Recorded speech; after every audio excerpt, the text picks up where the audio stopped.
Hello everybody, welcome to my review of Shinobi for PlayStation 2.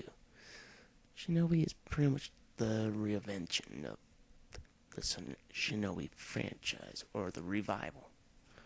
You play as Tsuma, the leader of the World Ninja Clan in modern day. Years after you killed your friend, I believe his name is Moritsune. Basically what happens is that all of the members of the Royal Clan have been killed. And an evil sorcerer named Hiroko has been revived. It's your job to kill the Hellspawn and kill Hiroko before he takes over the world. But also in a way is your own weapon, known as Hakuchi. You must keep that fed well with the souls of your enemies. Graphically, for 2003 game, Shinobi is not the prettiest game in the world, but this is due to the post-apocalyptic look it was aiming for. It is a very dirty, very dingy looking game, but considering for what it's supposed to aim for, it looks pretty good. Later levels, especially the last level, look really cool. Monster designs are basically certain ones rehashed over and over and over. You can cut arms off, you can cut legs off, you can split guys in half. This can get a fair bit repetitive over long stretches of time, though the game doesn't last particularly long enough before it can get really repetitive. It does get repetitive, but not just mind-numbing or eye-numbing. Audio-wise, it's very out of place. It's lots of techno beats mixed in with stuff used in Japanese orchestras, like Shaka Hot Cheese, as Tony Tarico would put it, and flutes and stuff like that. And the problem with the audio is most of it is not that memorable. Most of the songs, except for the one used in the trailer, aren't really that memorable. As for gameplay wise, it's a third-person action game where the third-person view is more of a pain in the ass later on than it's actually worth. You basically run from point A to point B, destroy certain things in the level so you can move on to the next section of the level. If you die, you have to start like each stage is split into two sections. An A section, part A, and part B. Both have a boss at the end, and not until later on will you just have a level, then a boss. But if you don't get past the level part, you have to do the level again.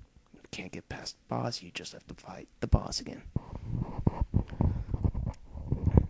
Controls work well. I wish that X was the jump button and circle was the dash button, because you're gonna use that decoy dash a lot in combat.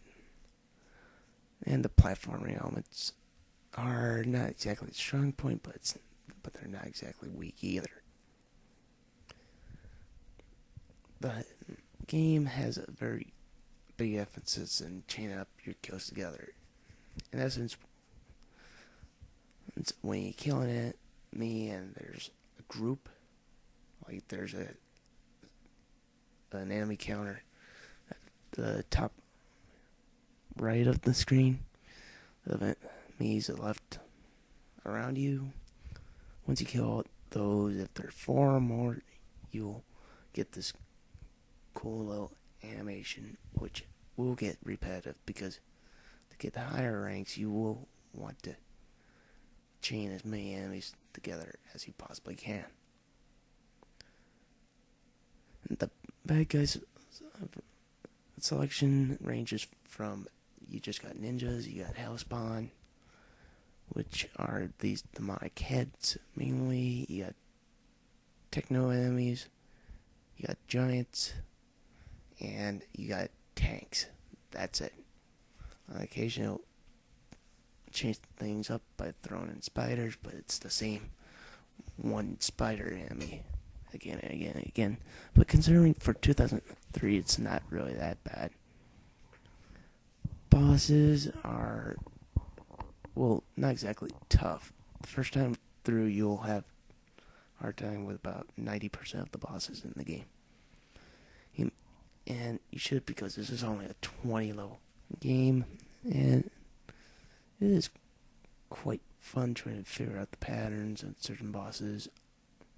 Later on, they get really cheap and they get really specific on how you're supposed to go out without getting absolutely slaughtered. You also get special abilities such as you get kunai to throw at, you get magic spells like fireballs and the little slash thing. Now, I'm talking all this praise about the gameplay, but what's bad is the camera, especially when you have the auto lock. Auto lock shifts to whatever it is, and it can get really awkward because of how close quarters the game is at points.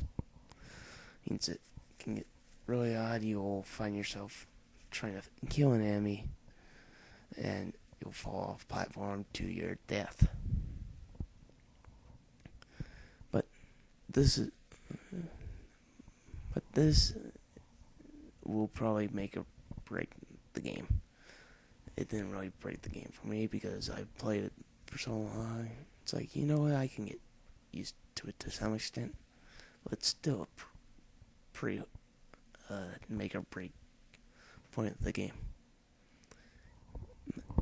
The game didn't really receive that good reviews because camera, even when you're just moving around and you're not using it a lot, was fairly loose and wasn't too useful. Overall, Shinobi is a decent third-person action game with a high difficulty curve. If you've played Ninja Gaiden already, and you've played Devil May Cry, and you're looking for a challenge, Shinobi should be able to tie you down till the next Ninja Gaiden or Devil May Cry game. It's only about 20 levels long, but if you're into hard games, I think this is definitely one you should check out. Shinobi, it's a decent game. I'm going to give it a 7 out of 10. That's it for me. I'll see you all later.